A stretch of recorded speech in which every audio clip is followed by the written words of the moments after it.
Hey, welcome to Wine Talks with Paul K. And we are available on Spotify, Pandora, iHeartRadio, and all your favorite podcast hangouts.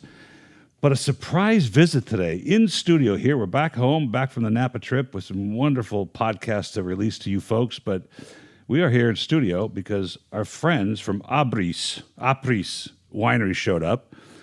And I thought it was just to have some wine, but it was they asked me to be president of the Armenian Wine Association. But we're not going to do that right now. So I'm here with Garen Bagdasarian and his daughter Emilia Bagdasarian. And you were here, Garen, about, a few months ago? Pre-COVID, right? Actually, it was pre-COVID, in February. Yeah. You brought me some wines that you wanted to bring to America, or you have in America. And they're Armenian wines, which I think I've told the story 1,000 times. I'm not going to say it again, but Armenian wines not only have been making their inroads at the ethnic level, like John's Market and Super King and those places. But for the first time in ever, actually, they've made their way into the distribution channels in California where the regular wines are sold. Okay, so we're not talking about the ethnic distributors that sell Bastrama and canned olives. We're talking about very sophisticated, high-level wine marketing agencies like Kimberly Jones, like Specialty Cellars, where these folks are on the street selling wines every day into places that normally sold, restaurants and wine shops.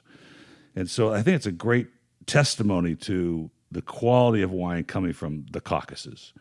So I'm going to read you something, and I want your reaction. I just found this. Wine Folly is one of the great wine educating websites around. And so I just brought up Artsakh, which is where these wines are from.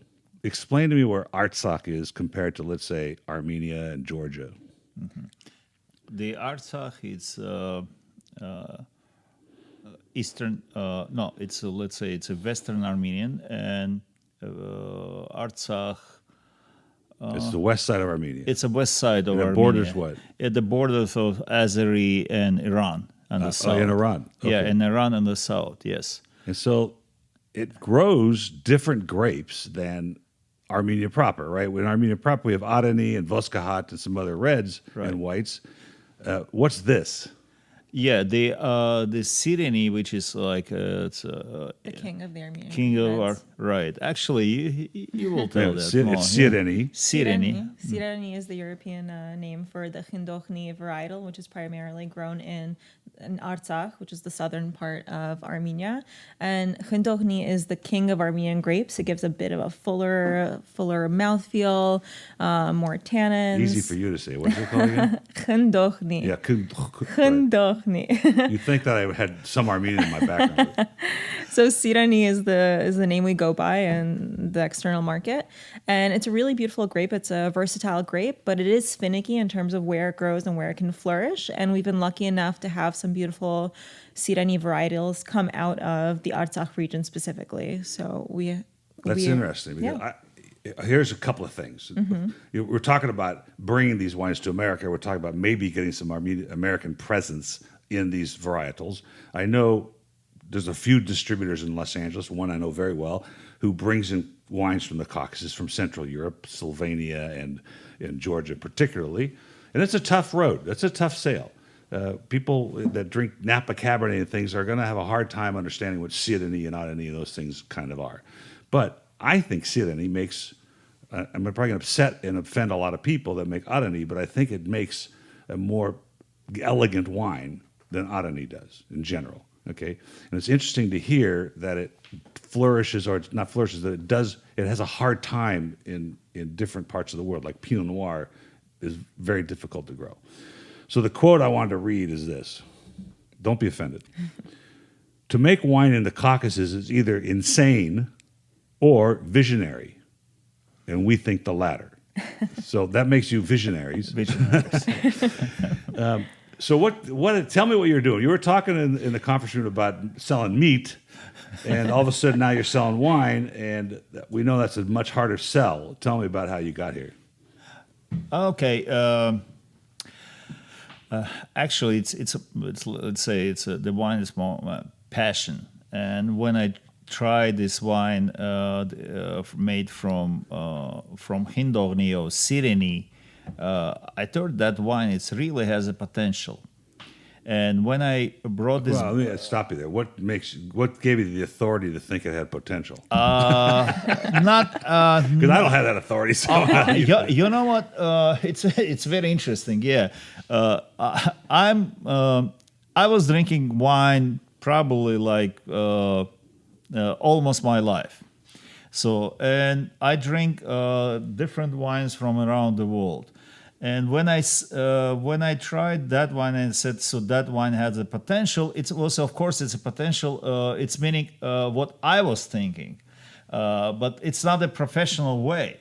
So that's why I brought this wine and I gave to one of the professor in US and one of the winemaker in US, and they said, yeah, definitely. So that grape has a potential. What wine did you bring them? Because I was there. I was in Armenia in 2006.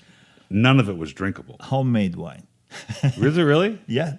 And so whoever you brought this to is saying, even from the homemade wine, which, there could be a lot of errors and mistakes in that. Right, of course. Still found potential in the character of the grape. Absolutely. Because that's what you're tasting for, right? Absolutely, yeah. That's really interesting. Yeah. So I won't ask who, but in America, you had somebody, and then somebody else, a European person, tried to taste the wines. No, he is American. Oh, all American. He's two of them. It's American guys. And you trust an American palate for this? That's amazing. Yeah, the reason why, because I was in love with Napa Valley wine, Cabernet Sauvignon. So that's why. Well, in the realm of wine and the things we taste, and there are people that love Napa cabs, and Napa certainly is a world-renowned place to grow grapes and makes very exquisite wines. But the wine industry is so much more than that, and there's so much to learn. There's so much fun. It's a never-ending study. It's really a study. And I tell my clients, I tell my friends, look, you don't have to learn everything about wine. You do not have to learn what Syrenese is, what the DNA composition of Syrene is, but you should know how it contributes to the world of wine, and when you should drink it, and how to drink it, and what its presence means, because that's what wine's about, right? It's about how it makes you feel and the emotion you get from doing this. And you're obviously very emotional about bringing. These are the three varietals you make. Right. You have Sireni, you have a rosé, which is made from Sireni as well. Also, and then we have a white, which is Gratiesti. Gratieschi. Is that Armenian grape too, or is that from? No, Artsakh? Gratiesti. That's the name. It's like a Armenian version of Cancun. Oh, it is, okay. Mm-hmm. But it's from Artsakh. It has a different taste. So basically, the Gratiesti was let's say legal name of that grapes. I see. Mm-hmm. And so here now you've taken this homemade wine to somebody. Mm-hmm. They go, yeah, you got something going on here, Garen. Go have at it, right? And you're like, okay, so now what do I do? What did you do? what I do? I said, all right, so how much it will cost me? Yeah, how much is it going to cost me, right? Yeah, to make it. And that number's changing now, isn't it? Right. This and wine and export to US, because I want to open the doors from the indigenous grape from Artsakh, which is where my old ancestor is from. Yeah. So the only co-op I know of in that part of the world, which I don't know that much about it, but is Vitification's place, mm-hmm. where he's got 10 or 12 different winemakers there.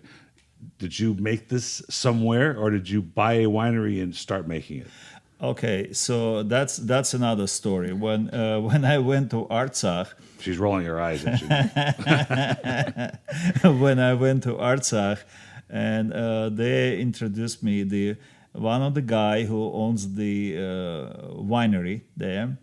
He's local guy, of course, and he has 7 kids. So he brought me the wine. He was made it, and I tried that wine, and then I said, Bagdasar, what I should tell you? Should I tell you true, or you want to hear something nice? Or he said, the Armenian way, or the real right? Way? The truth. So and he said, of course, true. I said, this is not a wine, and if you're willing to work with me, if you wishing to make a good quality wine, that's mean it's have to go my way. So oh, otherwise it's going to be a Yeah. highway. Yeah, exactly. Yeah. So, and he said, oh, I will do whatever it's need to do. Wow.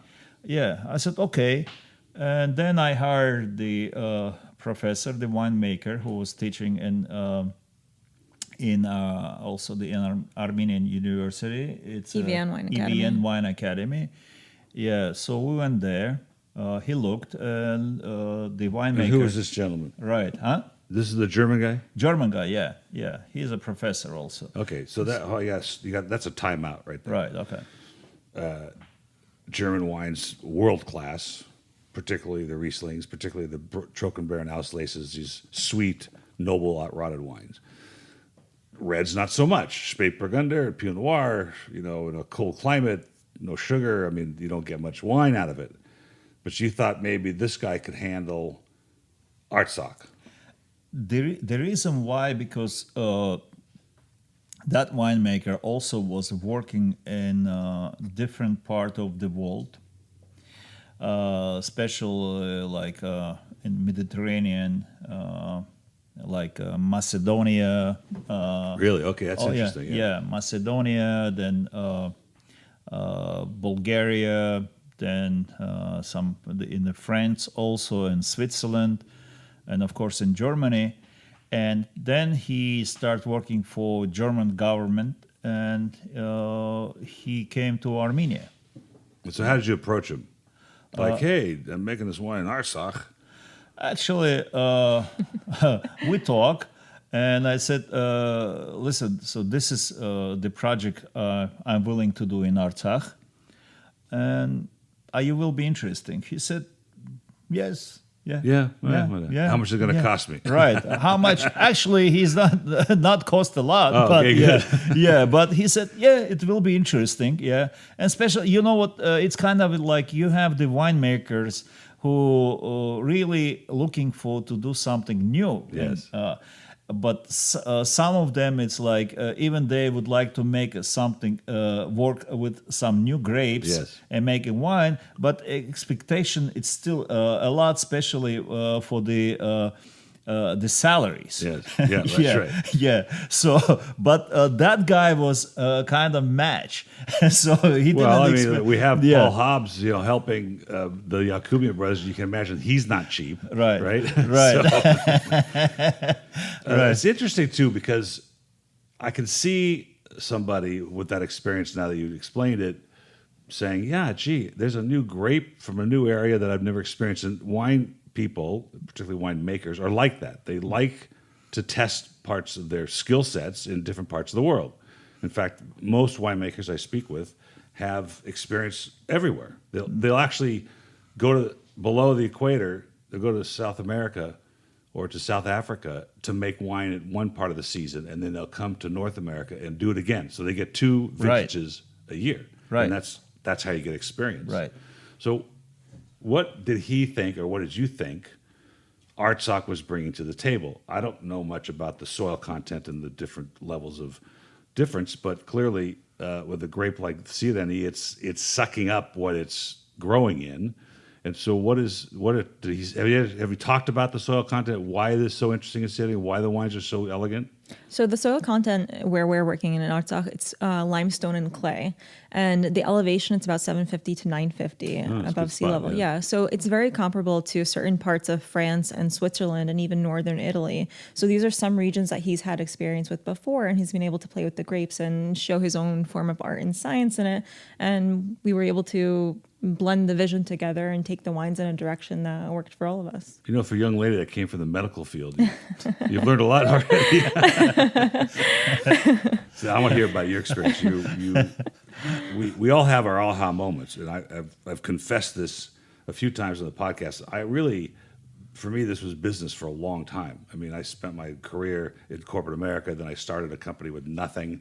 And so the business challenge of it was interesting to me. And at that time, as mail order, and wine was the great product. But then the aha moment came probably 5 to 7 years ago. I'm like, wow, this is pretty cool stuff. And what it does to people and what the ethereal value of a glass of wine. You were in the medical profession, right? I was in the medical profession. What were you doing? My education started off with the route in pharmacy, and then I quickly The pharmacy connection. the pharmacy connection. Yeah. Quickly decided that clinical and science was not for me, but I was pretty good at managing things. So I went the healthcare management route, worked for a few large companies within New York, a few of the medical centers, and then I completed my graduate education at NYU in project management and applied everything that I learned into managing the U.S. side of things for Apris. That's actually interesting because project management is a huge part of this. Absolutely. Because unfortunately, the romanticism of making wine is there when you're making it, but eventually, we're in this to make some money. We have to sell some stuff. We have to bottle it. And I was telling you briefly the story about the Barefoot Cellars people, which is now the largest brand that America has ever seen. And he was absolutely accidentally fell into this business, and now, of course, was his livelihood. And he was saying, we had 15,000 cases of wine, and I had never sold anything in my life and didn't know anything about bottles, corks, caps. I didn't even know what size the bottles were. He was like, we bottled Magnums accidentally. We didn't even know that's what they were, right? So you've learned that project management part of it would be interesting. Well, the winemaker I interviewed at Raymond the other day, he was an international business student, so I don't know how that worked. But so what did you decide to do? You came to help your father? You just your dad's like, I need your help, or I want to get out of this, I'm doing something else? It was a perfect timing. I finished up my grad program, and the wine was ready to be imported to the U.S., and I helped out with the logistics of importing it over here. And then just one thing after another, we needed to figure out distribution. We needed to figure out marketing and connecting with new consumers beyond the Armenian community, within the Armenian community. So it was just a matter of just jumping full in and Just taking doing it on, huh? just doing it. And him saying, I don't know what I'm doing. I got to figure this out. It's been absolutely incredible because, this project was started from a pride point of view. How can we give back to the community? And we've been able to give back to the country and become even more proud of the work that we're doing on the ground here. So it's been great. So we bottle the first group. This is the first bottling, right? Absolutely. Yeah. Yeah. Vines are how old? Wines, actually, it's not that old. That's also the benefit for us. It's about 10, 15, 10, and 5 years old. No, well, that's after 5. They're healthy enough, right? So, but the good thing is it's about the land. The land, it was even let's go back to the history. So the Artsakh was a well-known place where for the winemakers, but not the professional way. It's for mostly like homemade wines. Yes. And but then when the it became the Soviet Union, the Russian government the Soviet Union government, let's say this way, decided to make the wine in Georgia. And in Armenia, and especially the Artsakh, they decided to make the cognac, brandy, and all the grapes they was using in the wineries. Some of them they destroyed. So basically, that land wasn't used all these years. Yeah, that's interesting. And it was what kind of like preserve. Yeah. Compared then, let's say the France or Italy, when they was making the wine a generation and generation, many centuries. In this part of the world, they didn't use that, and almost like the land, it's like it's not tired. It's basically like almost like a virgin. Let's say, if you want to say it this way, it's a family show, by the way. It's Just so you know. right, right. So, but. It's a good land, so that's why, and now we're using only the organic fertilizers, and not heavy chemical fertilizers. It's also phylloxera free, right? Right. So there's only 2 or 3 places in the world where phylloxera, and Chile's one of them, and now I understand this. Right. So here we have this well, the Bible tells you every 7 years you got to give the land rest to regenerate. Right. And the premise of organic and biodynamic farming is that you replenish the soil by planting other things to bring back the nutrition that it needs for the next harvest Right. that you're growing, right? That's the premise of it. So, but that part of the world has some very ancient and peculiar vinification techniques. For instance, in Artsakh, do they use the amphora? In Georgia, they use, I'm asking the question, do they use amphora there? And then in Georgia, they use those underground amphora where it's actually almost ground level. Are there any techniques from the Artsakh region that... No, in Artsakh, we're not using amphoras. Actually, in Armenia, they're using the amphoras. In Artsakh, we're using the barrels, the local oak barrels. So Caucasian. They'll call it Caucasian oak. Yeah, Caucasian oak. Yeah, it's like Caucasian. So is it like Slovenian or is it like Armenian or is it like? I don't know how much difference there is. I understand there's not a whole lot of difference amongst the Caucasian countries from tree to tree or from land to land. But where are these from particularly? It has a difference. So Emilia. So where oak is harvested and where the barrels are made is literally 5 minutes down the road from Really? us. Yeah, so it's very unique in its own way. And it is quite unique to Slovenian. No, not much. So how did you find this? This Cooper was always there, and you just like, hey, can you make some barrels for us, or was he making barrels anyway? He was making barrels anyway. They were making barrels mostly for smaller wine productions and for alcohols, Right, for brandy, distilled yeah. spirits, Yeah. brandies, things like that. And then when we came in to use the oak barrels, we actually had them switch up the technique a little bit, and we had our winemaker make sure that they were heavily toasted, that they rested the amount of time that they need to, and so that they were ready to go for us to use. Well, that's interesting. Yeah. So basically, the oak we're using, it's 2015. So how would you liken this oak? Would you look at it more feminine and lighter, like French, or would it be more pungent like American? Somewhere in between? It's something in between. Yeah, something in between. Yeah. So you tasted these wines and they were bad, right? The first time around. Not Yeah. these, of course. We're not talking about these. We're talking Right, about what did we bring to this winemaker or this winery after we brought in the German professor? Right. He changed up everything. He changed up the vinification. He changed up the yeast. He changed up the how the grapes were trellised, how they're canopied. What did he do? He changed Everything. everything. And it changed the wine. And Yeah, everything, it didn't changed the wine. Starting from the way they're sorted, the way that they're from harvest to sorting to training the vines, like you said, to the actual processes, the yeast, so on and so forth, to the aging time, to the bottling, to the corking, to everything. Everything was changed. So yeah. how do you feel about the following quote? Because this came from Michel Roland. I've said this a few times on the podcast, but Juliana at Caucuses was very dismayed in the fact that he said, well, now we got to wait 100 years. to figure out what the soil and what these grapes are going to do. These are gorgeous wines that you've made already, and this is the first time around. So you're off to a good start. So, but you only get one time a year to experiment with trellising or vinification or whatever, right?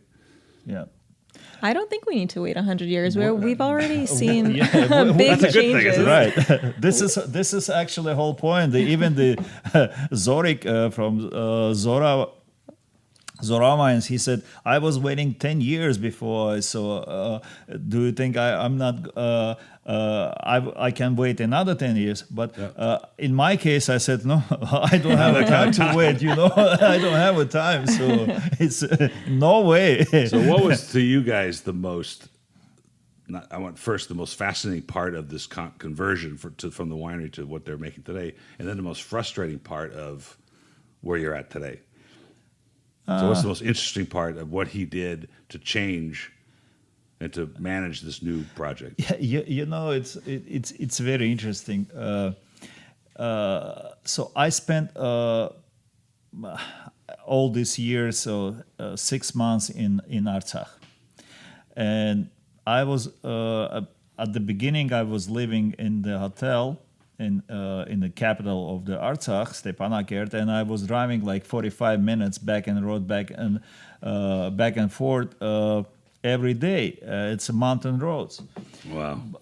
But then That's passion. Yeah, I'm telling you. So after 2 years, I decided to stay with my partner Bagdasar in his house with 7 kids in his house. So it's only one bathroom. Wow.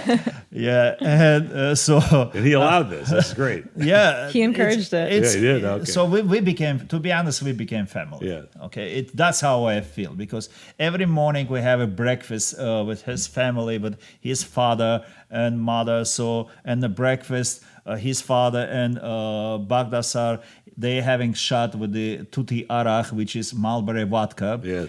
Yeah, and they Toot. mulberry, and they also like saying, "Oh, that's great. So you should have it. It's good for the health, good for your stomach." I said, "No. It's like wow. it's too early for me. You Those know, are it's the like taste that it would like argue 8 that. o'clock in the morning. Yeah, no. But you know what? It's the food. It's amazing. So they have a cow. They have their own milk. They have their own cheese. They have their own butter. Talk about organic. I mean, Everything is organic. Yeah. The eggs, the honey. It's like it's unbelievable experience. You know. So we became a family, and also I was learning the mentality of the local people, because they are also different. So as soon as you became friends with them, so it's like it's a little bit more than friends. They trusting you 100%. Yes. And so basically they doing everything what is need to be done. So when when we start bottling that, and everything is by hand, it's like a small equipment, like everything. It's like the labeling, the washing the bottles, Wow. the Filling them, corking them, capsules, corking, everything by capsuling. hand. No big Everything. fancy bottling line. No. We don't have that. All the fancy lines, it's local people. So I guess you don't have canned wine yet either, right? Right. So we start at 8 o'clock in the morning, and we finish next day 1 o'clock or 2 o'clock in the morning. Wow. Yeah, because we have to finish all the tanks. Right. Yeah, what it has. So I'll go back to something you said that's kind of interesting. They have their own cows. They're making their own cheese. They have their own bees. They're making their own honey. It's all naturally organic. Right. We don't have to even call it organic, because there's nothing to keep it from being right, organic. right, There's- exactly. There's yeah. no addition of anything. Right. And so, and this is happening today, right? Yep. Okay. But in the rest of the world, the rest of the Western civilization, this is like an effort. It's an exercise to get to that level of organic, and we have to certify ourselves as that in order to call ourselves that. Right. And then again, it's not even that great sometimes, right? You can have an organic carrot from a local store, and it's bitter. There's no sugar in it at all. Right. So I find it fascinating from the food movement, and I want to talk about food pairing with these wines in a second, but I find it fascinating from a food movement that here in this part of the world, that's just the way it is. And on the Western side, we have to make it like that. And we've ruined the crops in America with pesticides, and now we're moving away. We're all going back to where it's already being done this way, where it was done the way in the first place. And grapes that way. So these grapes are organic. Right. So there's no pesticides. They're Right. hand harvested. Hand Obviously, harvested. they're hand harvested, picked, barrel, Yeah. and Right, everything else. right. Labeled. No wonder the label's crooked on this one. No. And it's not necessarily biodynamic. We don't worry about the moon phases and those kind of things, right? Right. So Sireni, when I'm going back to like this grape, so I think there's an amazing affinity between wines of a region growing up with the foods, right? And I had this conversation with Chef Ken Frank the other day, and it's so important. Where do we put this? Like, what do we serve this with in that part of the world? Yeah, you can serve that. What are the meats they have there? Right, like any food, actually. So if let's say it's lamb, lamb's an important staple of that part of the world. Do they roast it? They put it in the oven? Do they put it on a spit? What do they do? Of course, the main thing is it's a shish kebab. Shish kebab, of course. Which is horovats, yeah. So The korov, actually, so they're horovats. barbecuing it. Right, barbecuing it. Yeah, Okay. yeah. So but don't see you're downplaying this, and that's an Right. important comment Right. because I get that question all the time. and I'm so What sorry. goes with shish kebab? Yeah. Right? Yeah. Do you not get that question? Right. It's like, well, I don't know. I used to say Zinfandel. Now I'm going to say Sireni. Sireni, yeah. right? Yeah. So what's we've now bottled the wine. You've spent all night. You squished the grapes with your hands. You picked them. You did everything. Were you there then? I was not there at that Oh, you weren't time. there. Okay, so you're the logistics person, right? Now it's cased up. You've got it in boxes in Artsakh. What happened next? The next is Help. actually you're absolutely right because you cannot ship the container. It's all the mountains road. You cannot ship the containers to fill up containers and bring the So you wine can't to like Armenia. put a 20-foot container on a truck and deliver it. No. It's so you have to you using the truck with the you loading with the pallets. Do they have a pallet jack? Yeah. They have a forklift? They have forklift. Okay, now we got some progress. Yeah, so yeah, they have forklift. Yeah, so and that's how they you have to ship that. They driving. That's another thing is very important because usually was in the end of May or end of the August, which is the hot weather. Yes. And That's important. That's important. You don't have the refrigerated truck, Trucks. so they have to. It's a drive. It's about 8-hour drive. Really? Across the Wow. mountains. To where? Yeah, from village. It's Artsakh to Yerevan, to Armenia. Yerevan. Okay, so yeah, you're to going to Yerevan. Yeah, to the warehousing, and they driving by night.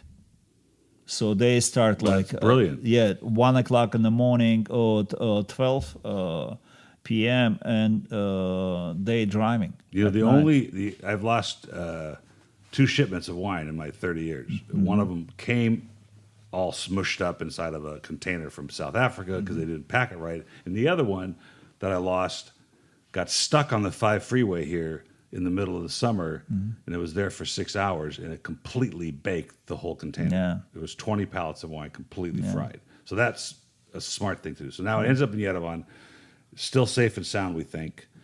And where do you think at this time you're going to sell this? You have how many? I don't know how many. How much did you bottle altogether? It's about 24,000 bottles. Okay, so 1,200. What's that? 20,000 cases. Yeah, about that. That's a pretty big. That's a pretty big run. 2,000 cases. No, it's I'm sorry. Yeah, it's not 20,000 cases. So It's 2,000 cases. 2,000 Okay, cases. still. Yeah. So you had an idea before you got the Yerevan that you're going to sell it in Yerevan or sell it to the west, the western, to the United States. United He's States. shaking his head. We have no idea what we're No. Actually, yeah. The focus was always on the United States. It and was. Yeah. So originally for that. The focus was always on the United States, but we wanted to have quality wines available in Armenia as well, like to expand the quality market. So And I'm so sorry I didn't say about the barbecue. Usually the barbecue is making the shish kebab. It's marinated to make meat softer. yes. Yeah, but they not marinated. Oh, they can't marinate. They can. It's pretty tough stuff. Huh? It's like you're only using the salt and pepper, and that's it. It's not Rafi's over in Glendale. Not at all. So you need a nice firm wine to go with that firm meat, right? Right. So the wines, were you involved yet by now the wines in Yerevan? Were Yeah, you? I was were involved at this started by point that, because okay. at this point we were trying to ship it over the U.S. And so how did you find that process? It was interesting. At first, you kind of look at it, it's like your head is about to explode. It's like, oh no, what's a cola? What's this? What's that? What's a cola? Great. But Well, it's already labeled. it was already labeled, but everybody, it was surprising that everybody was so gracious every step of the way. All of the organizations and the groups, the companies that we worked with, everybody was so helpful, and it was quite easy to get it over here in terms of logistics, which was a real blessing. I was telling you about this lawsuit that I lost yesterday, small claims, and the reason I lost it is because the judge did not want to learn what a cola was. Because on the contract I had with these people, it has the cola. They own the cola. I'm not going to get the details of the lawsuit, but that's confused him. He didn't understand.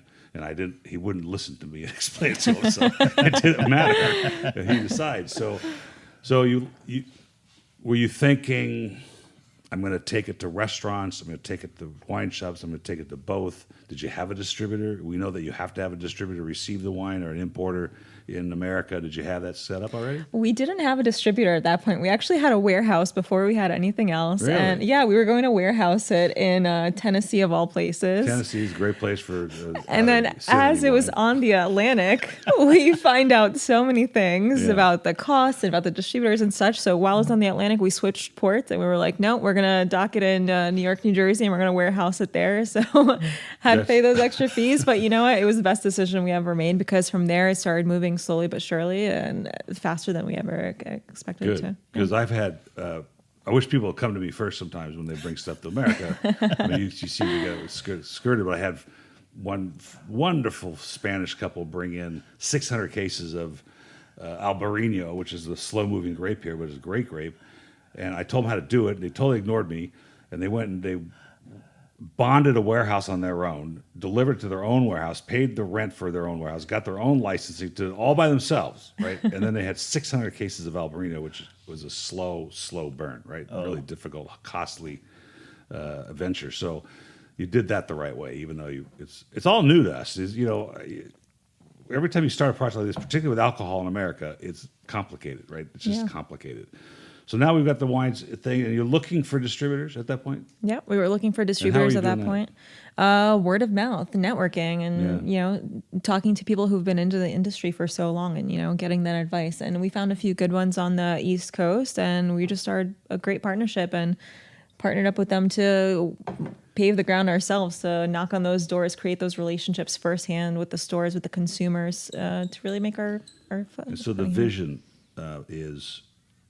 So the vision is to make quality Armenian wine accessible in terms of location. So you could go to your local market and you could pick it up, accessible in terms of affordability, and accessible for people to know what Armenian wine is. One of our focuses is to grow that category. That's our big picture. But our picture right now is to focus on producing quality wines out of Artsakh, out of Armenia, so people know what these varietals are, what this wine is, what the country is. So, this is fascinating. And my listeners are tired of hearing that. My wife's tired of hearing that. Though yesterday when we were podcasting, she said, that's fascinating. I see. That's the word. It's a very important word. But your pricing, the retail price of these wines are $16 to $19 or $20. Very palatable price. I made some Merlot a few years ago. I bought, 7 tons or 15 tons of grapes, trucked them to Napa, used my license, made some Merlot, gorgeous Merlot. It cost me, with the glass and the label and all the things, $20 a bottle to make it. I sold it for like $12. So that's brilliant marketing and merchandising on my part. But it seems, I'm interested to know, you landed here, you have some margins in it for yourself, hopefully, and the trucker makes some money, the retailer makes some money, the distributor makes some money. The cost of manufacturing in Artsakh you would presume is low anyway, but is that, you're using family labor. Who's picking the grapes? What are we doing that this cost is? These are very reasonable wines for the quality they are. I can tell you that now after all the wines I taste. The quality's good for the price. Okay, it fits in a very nice niche that we need here in America. How does that happen, though? It happens because this was started as a way to give back to the community, to create opportunity within Artsakh after the war in 2016. So we're not putting much of it back in our pockets. We're reinvesting all of the money directly into Artsakh. So those farmers, the laborers, all of those people are the ones that are getting the money in their pockets, and we're reinvesting to create more opportunity there, to grow this product, to be bigger, and have it be somewhere where people would want to go to in the future, to stay for the night, to go to the tasting room, to have the local food like right off of the garden, to have the local honey, to create an experience for it. I think, the Armenian Arat Valley has turned into that after, doubled their wineries from 1988 to 54 from 27, which is it's a long, hard process. Right? We know this. So now you want to kind of recreate this lifestyle, the wine lifestyle, which is a admirable lifestyle to be. I'm not admirable. I'm going to say a contentful lifestyle to live in Artsakh. And so what's the capacity of this winery, and what would be the next step to do to get the world to know that this place exists?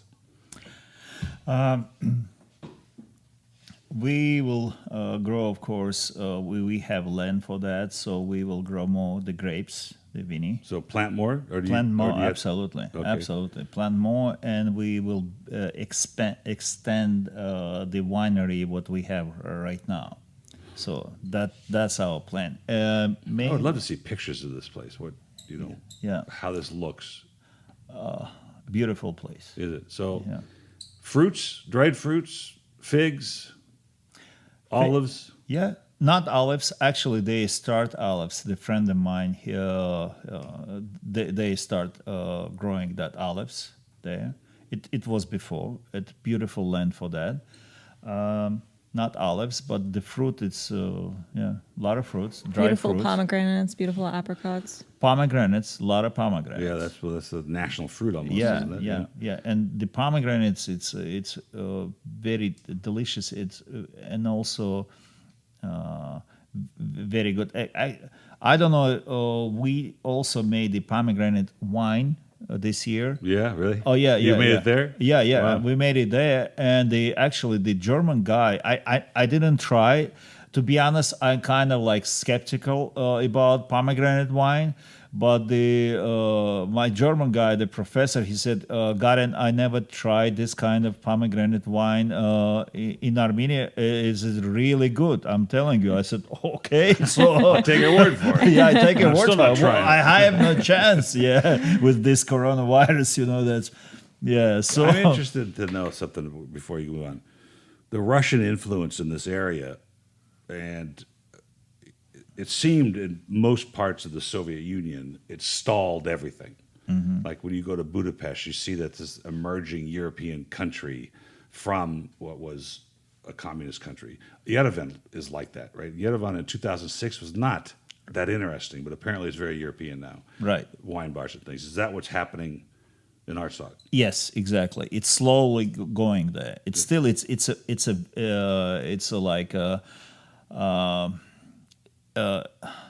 a far away from Yerevan, but Yes. but slowly the capital of the Artsakh. It's even right now you can find the hotel. It's a 5-star hotel in Really?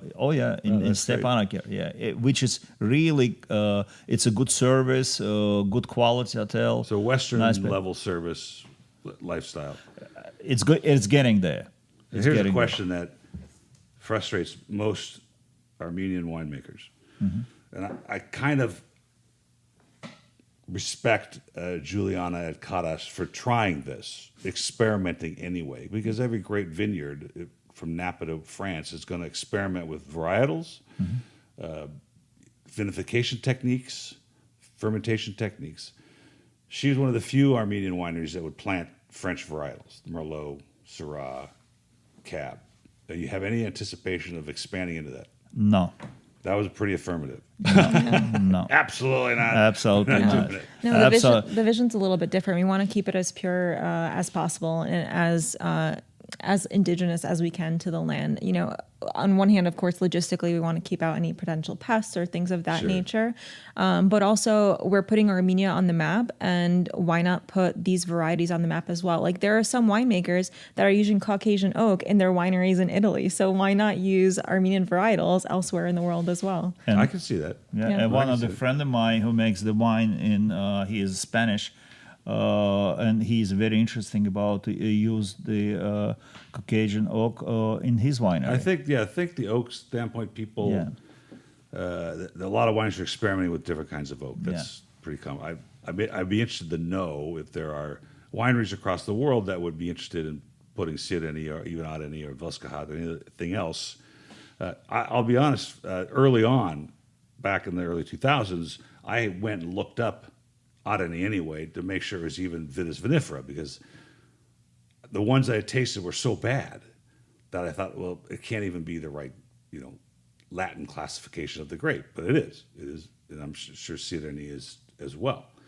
So what's the next step? What's the next vintage look like? And how can we help you guys? Actually, the next step. So next vintages. I would like to. Maybe you will explain what about the DNA. What are we doing in the Sireni? Then Sure. slowly we will answer that because this is important about the DNA. So So within the region, obviously, we mentioned that the grapes were growing a bit wild at some point because a lot of it was destroyed. So Sirani, there's actually about 12 varietals that are growing right now in that region of Armenia, and it's hard to know which one is the true form of Sirani. So we're actually going to be doing DNA testing of the vines, in Germany, with one of the universities there. And we're going to be doing a nursery in the future with that true form of Sirani so that can be replanted within other parts of Armenia, or if they want to take it outside of Armenia and grow it in other regions. So that's one of our big There's plans. a guy in Umbria, Alois. Monsieur Alois is a French name, but he's an Italian winemaker. He's doing the same thing. I think we got to talk to him. He is resourcing these ancient Italian grapes, particularly in Umbria or Calabria, maybe, and finding some really interesting things. Because the study of this amplonography, the leaf isn't enough anymore. You have to do DNA. Like how they figured out that Zinfandel really was a Croatian grape. They thought it was from Puglia, and they thought it was parts of the world, but it ended up being, from the DNA study, the Croatian grape. So it'd be interesting to find that out, because that's happened all over the world in many, many small villages, particularly in Italy, where they have like 2,000 wine grapes. They're finding these ancient varieties and figuring out what they are. That'd be really interesting to see. Absolutely. So you're trying to find the original. Indeed. And then, well, it's kind of interesting that there's even more than, how many did you say there were? There are about 12. Really? Just from natural crossbreeding, from natural pollinization crossbreeding, and absolutely. whatever. Wow, that's really interesting. And so when do you think this study's going to be finished? When will it be started? When do you get started? Actually, it will be very fast. So we will do that. We will start collecting in beginning of the October, when the harvest is going to be. Right. Yeah. And so probably it will take another couple months, and then we will know. So we have 2018 in the bottle. Where's 19? 2019 are in the tanks In the and tanks? in the And barrels. You're going to pick 20. Now you're learning the wine business, right? Yep. We're going to pick the 20, but the 19 is still in the way of the 20 getting fermented because it's in the tanks. But I got the 18 on pallets somewhere, and I got to get that moved through pretty quick because I got to get the 19 out of the tank into the boxes, and I got to get the 20 into the tanks, right? Right. That's the wine business. Welcome to that part. Right. And then the marketing, comes off of that. Yeah. And so we're here trying to see if we can put together some wines for my customers to taste and help you with that process. That would be great. The floor and into the glass is what we want, right? So that's a fascinating story. And it harkens to this emotional value of wine and grapes. And I pitched this, and I'm going to finish with this thought to get your thoughts on it. I tell people, look, you drink Miller Lite because it tastes like Miller Lite all the time. You drink Arad brandy because it always tastes like Arad brandy. It's supposed to taste like that. The distiller's job is to make sure it tastes the same. But you don't do that with wine. And wine makes you converse. And really the acronym or the axiom, life's too short to drink bad wine, is so valid. You don't have to drink expensive wine, but it's too short to drink bad wine. And I think that's the ethereal value of you and I sitting and having a glass of wine and having the conversation evolve. And is that what you want the conversation to head towards? Wow, what are we drinking here? This is really interesting wine. Because I know at my adulthood now, well, my wife would argue with that, but so much of the conversation we have at dinner parties now is about the wine. It's the conversation piece. It's what starts the political conversation. It's what starts the conversation about food. Is that what you guys have now, got your arms around and go, yeah, okay, I get it? That's, that was always our intention. And that was even our intention with the name of the wine too. The name Apris, it comes from the word to live, April, to live.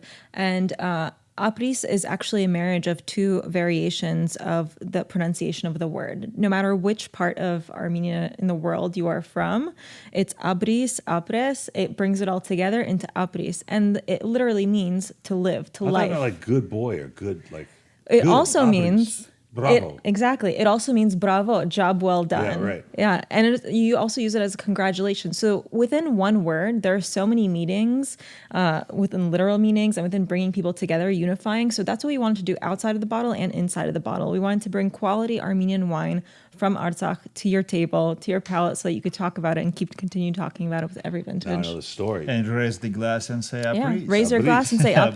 Apris. That's actually what we say in this region of Armenia. In Artsakh, we say Apris when we raise our glass. That's.